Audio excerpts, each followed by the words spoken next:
কথিত আছে প্রায় 200 বছর পূর্বে জিনেরা নিজেরাই শ্রমিক সেজে গভীর রাতে একযোগে হাজার হাজার জিন কাজ করে নির্মাণ শৈলী সহ এই মসজিদটি এক রাতেই নির্মাণ করে ফেলেন।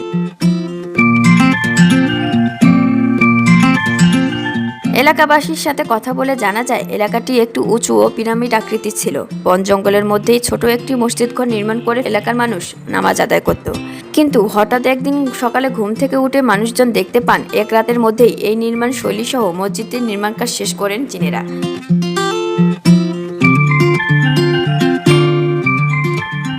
জনশ্রুতি আছে সে সময়ে মসজিদ দেখতে এবং সেখানে নামাজ আদায় করতে দূর দূরান্ত থেকে মুসল্লিরা আসতো। কিন্তু কালের বিবর্তনে দিনের পর দিন মসজিদটি সংস্কার কাজে হাত দেননি কেউই। কারণ হিসেবে এলাকাবাসীরা জানান যেহেতু মসজিদটি নির্মাণ করেছেন জিন, তাই তারাই এই মসজিদের দেখভাল করেন। প্রয়োজনে জিনেরাই মসজিদের সংস্কার কাজ করে দিবেন।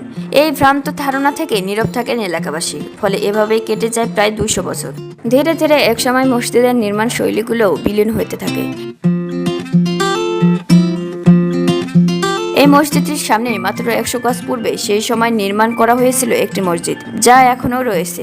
এত বড় একটি মসজিদ এখানে কথিত জিনেরা নির্মাণ করে দিলেও আজও স্মৃতিস্বরূপ মানুষের হাতে করা ছোট সেই মসজিদ এখনো ভেঙে ফেলেনি এলাকাবাসী।